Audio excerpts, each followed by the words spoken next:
Super Cool Radio!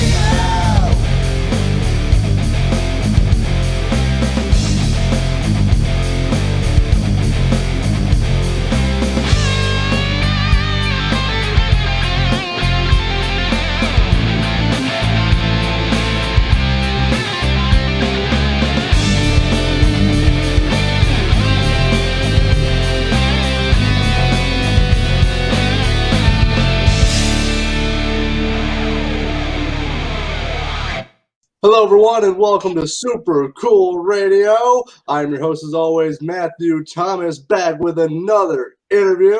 My guest this time is a two-man bass and drum band from my home state of Indiana. Please welcome Jupiter in July. Is it cold in here? Super cool. That's right. Joining me at this time, we got Tom on bass and vocals and Bailey on drums. Thank you guys so much. Anytime. Anytime. Thank you. All right, let's kick this interview off with, I think it's a fun question, and I'm going to put you guys on the spot a little bit. If you could pick one album that everyone should listen to in their lifetime, what would it be? Well, me personally, I think the album I would pick would probably be Physical World by Death from Above, 1979. That album means a lot to me. That's the reason why this band exists. They're also a two-person band, bass and drums. Has really inspired me to play the bass the way I play the bass. So, You know, I really like Rock Meets Paper by Jupiter in July. yeah. Shameless. I've heard that's a good one. With me, and I just really feel it. Yeah, I've heard there's a good one. I've listened to it, so I can attest to that. But it's pretty interesting. You guys, you're obviously a two-man band, bass and drums. So how did you guys get started as musicians? I started playing. I got my first guitar when I was in middle school. My dad's a bass player, so I've just kind of played guitar and bass, kind of lackadaisically. My whole life, I played in some cover bands in high school, but didn't really take anything seriously until I was about 25, when I realized that I didn't really enjoy what I was doing.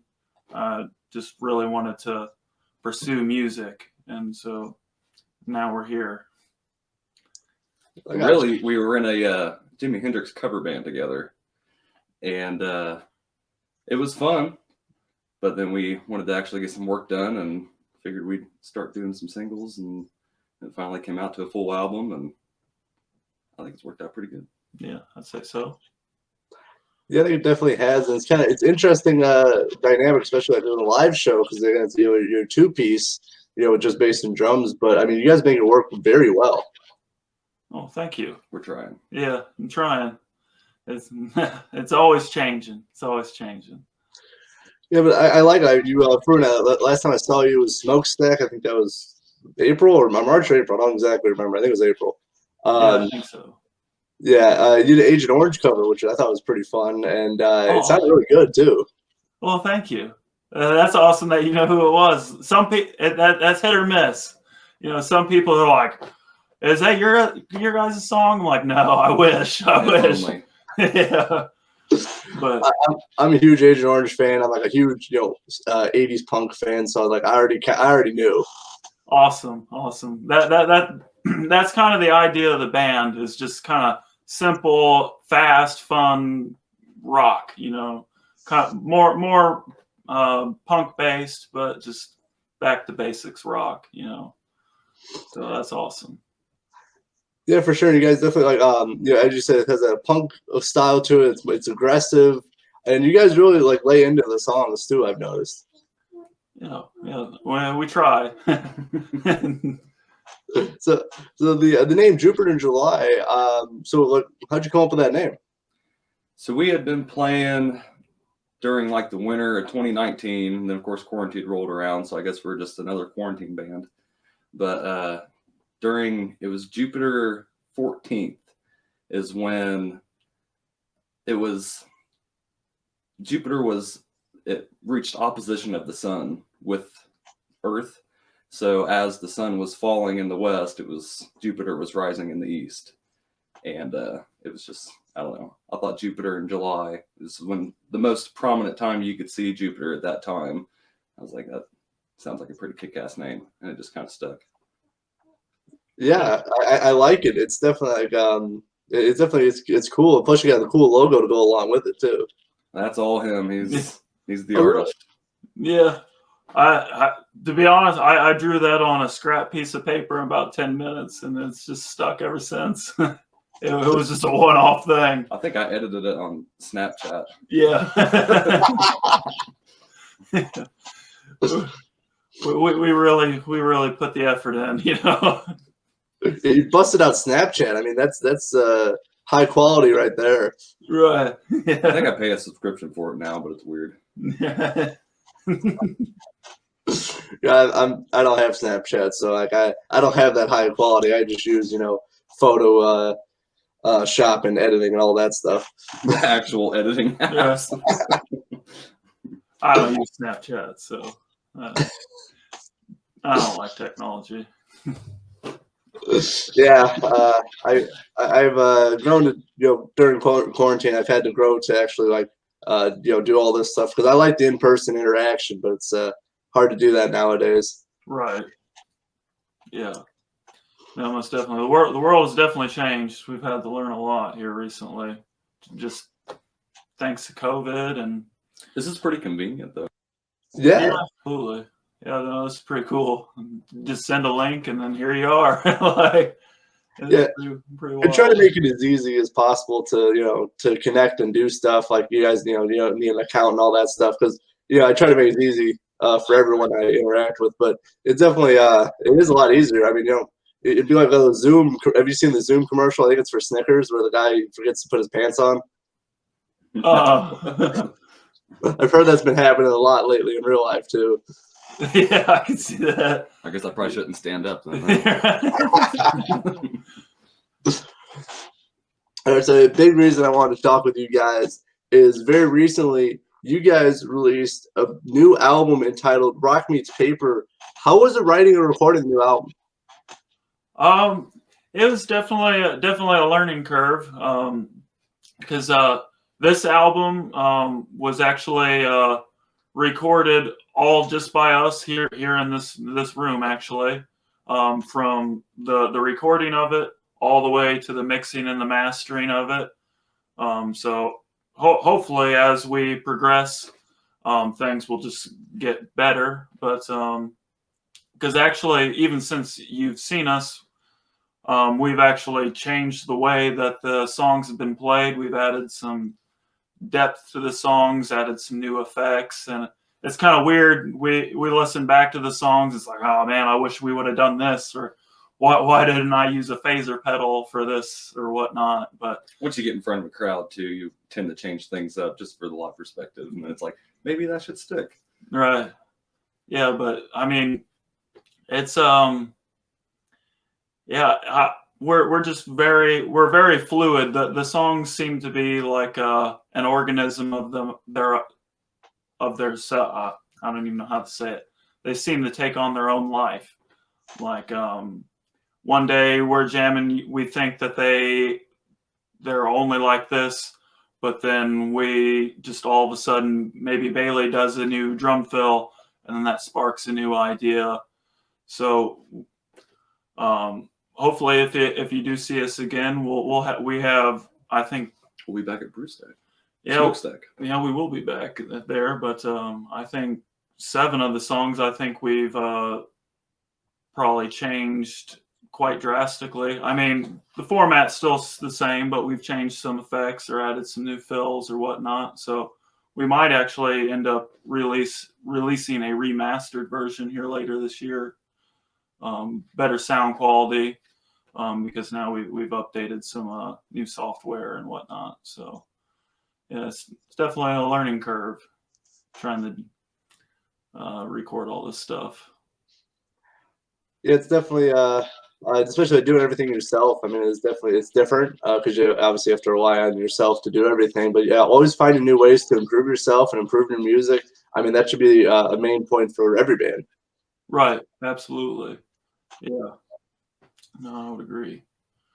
Yeah, but again, I honestly like the Virgin you put out the album right now. I think I honestly I really like it. I think it's definitely different from like a lot of music I've listened to. Obviously, with the more very bass heavy because that is what you play. But I really like it because it kind of it's again different, has different effects to it.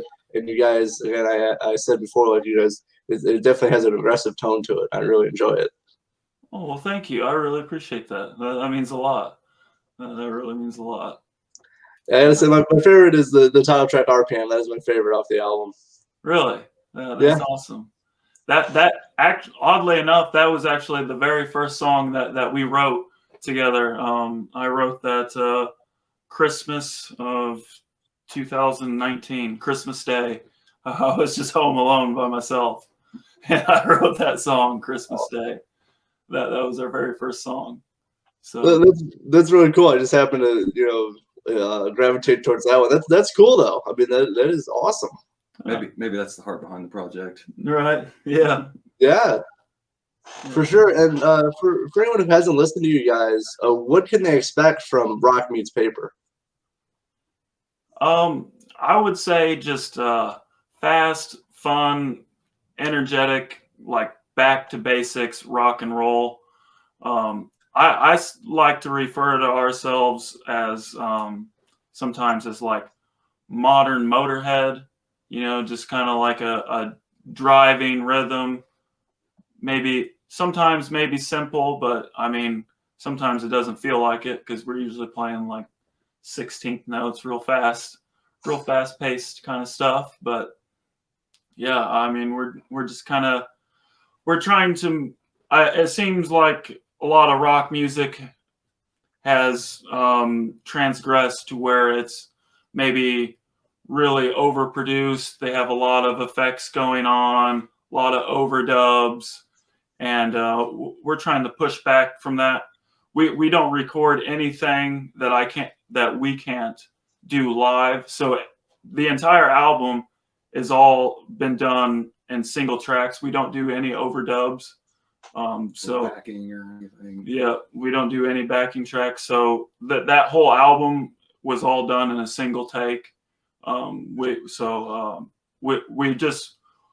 don't want to like set ourselves up for any kind of failure. So what you hear on the album, you're going to hear that live, or what we provide live is going to be the same or better. We're trying to, I don't know, just be different from what you're hearing on the radio, I guess.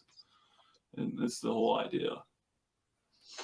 Yeah, you guys definitely are, and I think that's what really kind of separates you guys from other bands is that kind of, as you said, that rawness to your sound, and that you're able to produce everything for a live show. Because I know, as you said, with kind of how the rock bands are going with overdubs and backing tracks, that they can produce that live, but it's not. It's artificially live. Right. Yeah. I mean, don't get me wrong. It's really cool, but sometimes it just seems to. It definitely there's just a really cool factor when you like. I always really liked like Van Halen or Pantera. When you just have like the rhythm section and the guitar, when you can just really you hear. You just hear the virtuoso-ness of everybody jamming, and things just don't seem artificial. Like there isn't things just coming from nowhere. That you're really just seeing people putting practice.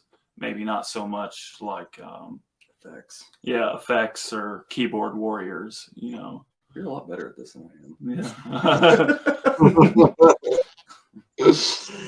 Yeah, it's cool when you see like everything live. Like I like Alice Cooper because like he has everything is visual, so you can see everything that's going on from the music to his stage effects to everything. It's very visual.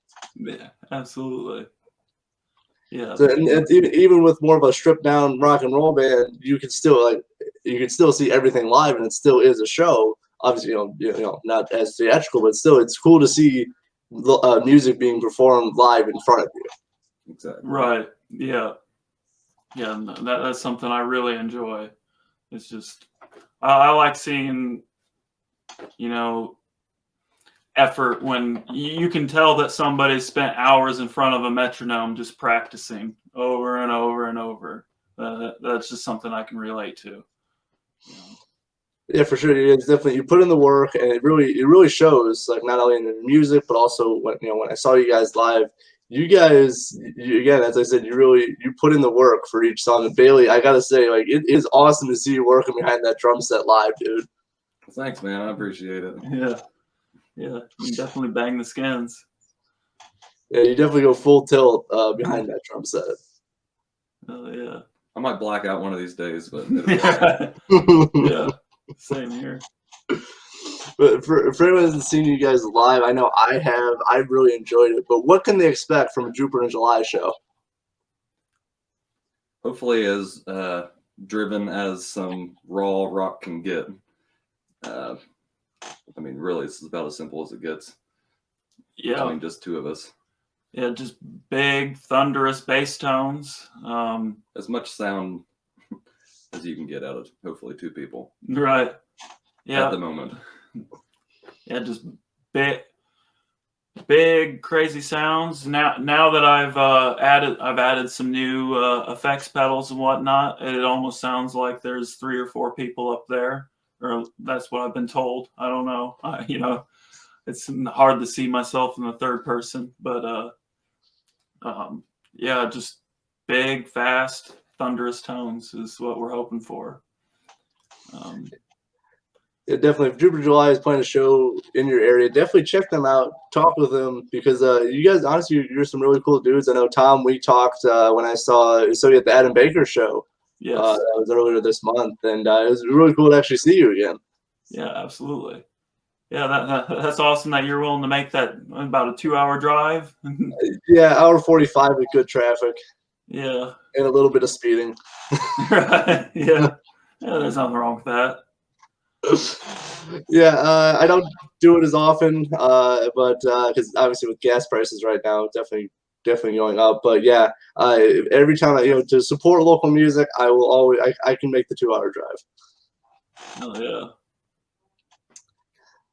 Yeah, and it was funny how I actually heard of you guys. I'm familiar with the promoter Alan Helms, but he was putting a show together. I think it was like in October last year. I think at the Eclectic Room. And he's like, "Hey, you check out Jupiter in July."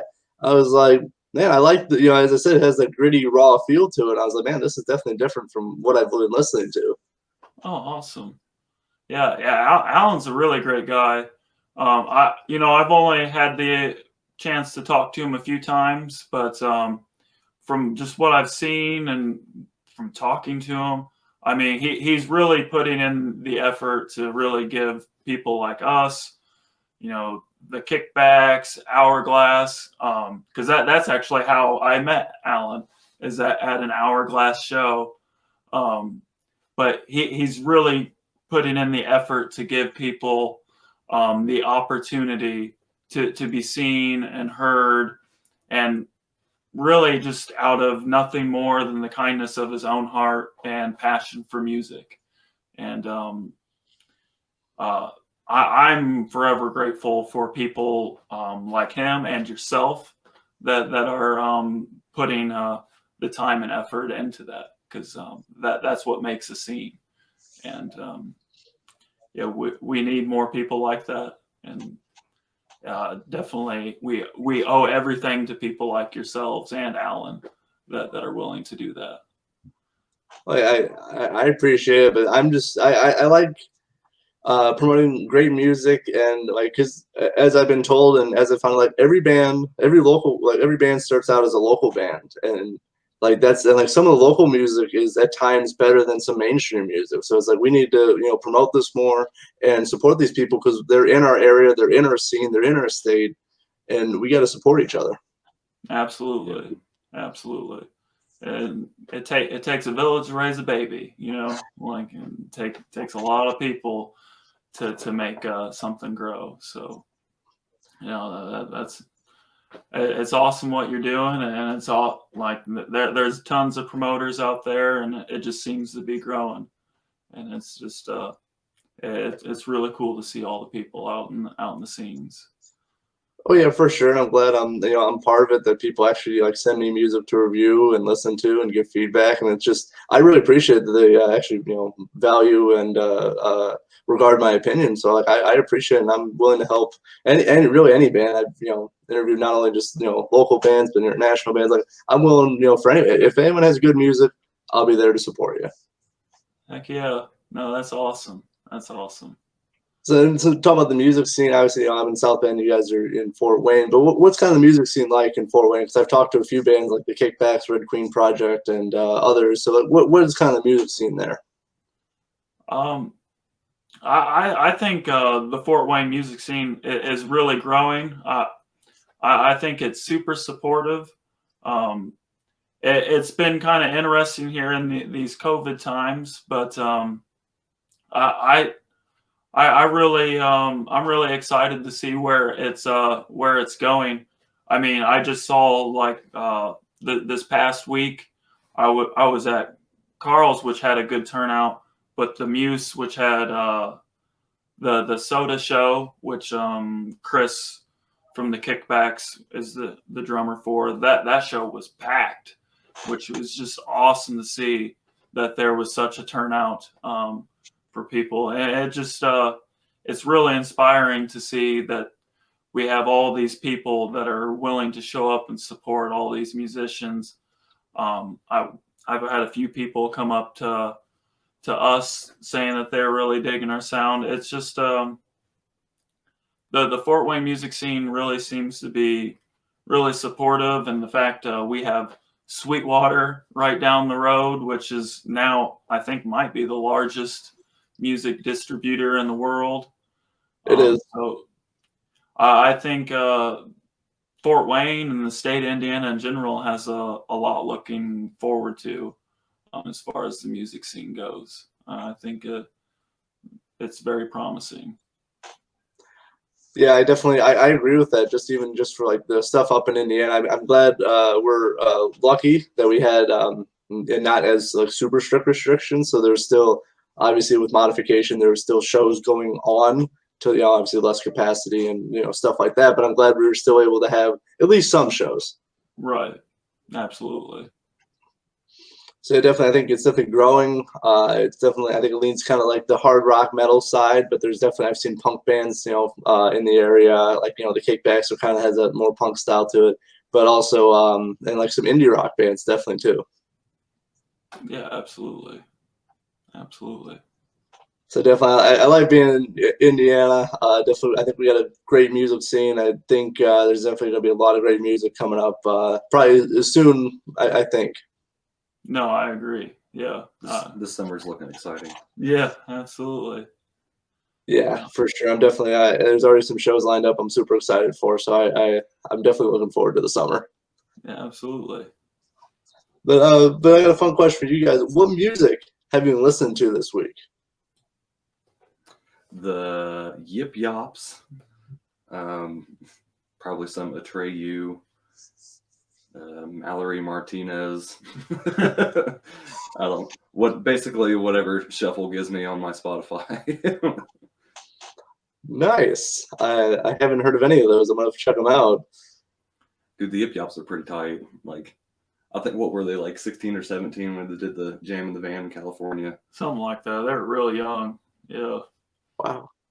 Nice. Kind of punk, little indie punk band. Yeah, kind of. Me personally, I've been listening to a lot of Death from Above, Cleopatra, I like Cleopatra. Eagles of Death Metal, the Misfits. Yeah, just a lot of Rage Against the Machine. A lot. I listen to a lot of stuff, but those have been on heavy rotation here this week. Yeah, I just started when I was working out a couple of days ago. I started listening to Rage Against the Machine again. I forget how like just intricate the guitar work is on the Rage Against the Machine. Absolutely. I mean, Tom Morello is a genius. I mean, There's no other way around it. And the fact that like his pedal board is like only like 5 pedals, and he just makes all these crazy noises, I'm struggling for his name right now, but Tim, their bassist, just crazy bass player. I mean, probably top 10 bassists of all time, in my opinion. I mean, they're just one of my favorite bands, truly original. The NBA for bass players being super underrated as well, because not many people will, he does solid work, but not many people think of him as top 10 bass players.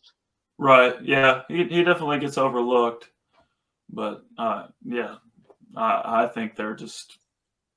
I mean, their self-titled album and the Evil Empire, I think, are masterpieces. Start to beginning. Just my dad was a big Rage Against the Machine fan, so I'm pretty nostalgic to those albums. Yeah, I was listening to "Sleep Now in the Fire," and just that guitar work that he does, kind of midway through the song, is just, I don't even know how someone would even attempt to recreate that. Right. Yeah, I couldn't imagine. I can't imagine. That's why I play bass. That's right. Now, definitely a true genius, Tom Morello, and I really enjoy it. So it's kind of fun. I started listening to them again as well. So yeah, but definitely, you guys. Hey, I'm really looking forward to seeing you guys again. Hopefully, in my area. Maybe I'll have to try Fort Wayne again. We'll see. But I'm definitely looking forward to seeing you guys again. But I do got one more thing before I let you guys go, before I end this interview. What can we expect from Jupiter in July for the rest of this year? I know you're talking about remastering your album.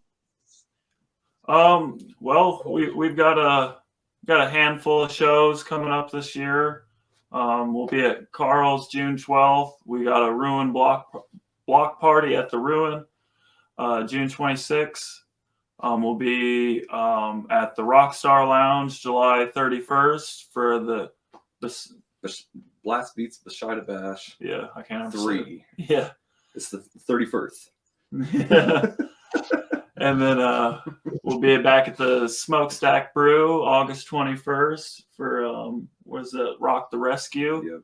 Yep. And then from then on we'll be we're still to be determined, but we're in the process. We gotta actually probably have, I think, 5 to 7 new singles that I'm trying to figure out the structure on, and then remastering the new album. So hopefully you'll be hearing some new music and maybe some of our old music and new iterations here coming up later this year. Well, I'm definitely looking forward to it. I will be at the Rock the Rescue event August 21st. I'm helping promote that show, and it's a killer lineup. That is a sweet lineup, and I can't wait for that to happen. That's, who was it? Crash Karma I saw was on there. Another awesome. I mean, they're kick-ass 2-piece. Like, I was really surprised when I was checking them out. Yeah, I'm super excited for that show. I'm real excited. I mean, I'm excited for every show, but that's just because I love playing out. That's the best part, Yeah. Crash Karma, another great 2-piece, as you said. I had the opportunity to interview them back in March, and they're really awesome. They're a lot of fun to chat with. I'm looking forward to seeing them live for the first time, and I'm glad that actually they're coming to my area. It's pretty exciting. Heck yeah. Yeah, I'm excited to check them out. Yeah, for sure. They're definitely. I like their the latest album, Morph. It's really awesome. So if anyone wants to check out that, definitely do that. Yeah, I'm gonna I planned on looking them up and see if I can find any more material. I think they have an album, 2015 album before Morph, and then I think an EP. I think I'm not too sure. They have a lot of singles they've been releasing for 2020 and 2021. Nice. I saw they've had they had one really viral video of the guitarist playing, like he was skateboarding while playing guitar. And I actually saw that before I knew who they were. I was like, no shit, I've seen this video before. Yeah, they're really awesome. They do all their video work themselves too. It's always cool to come up with. Very creative. Yep. Yeah, awesome. So please check out Stream Support. Give a like to Jupiter in July. Check out the Rock Newspaper album. See them live if they're in the area. They listed off some great dates. Check them out and talk to them. Hang out with them. They're some cool dudes. Heck yeah. Well, thanks for having us, But man. we're not super cool. Yeah. Not Well, quite. I have the hat to prove that I'm super cool. Yeah, man. I appreciate it, man.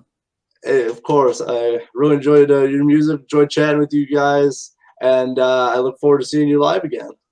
Absolutely, man. Well, thank So- you. For Tom and Bailey of Jupiter in July, I'm Matthew Thomas, Super Cool Radio. Thank you for watching.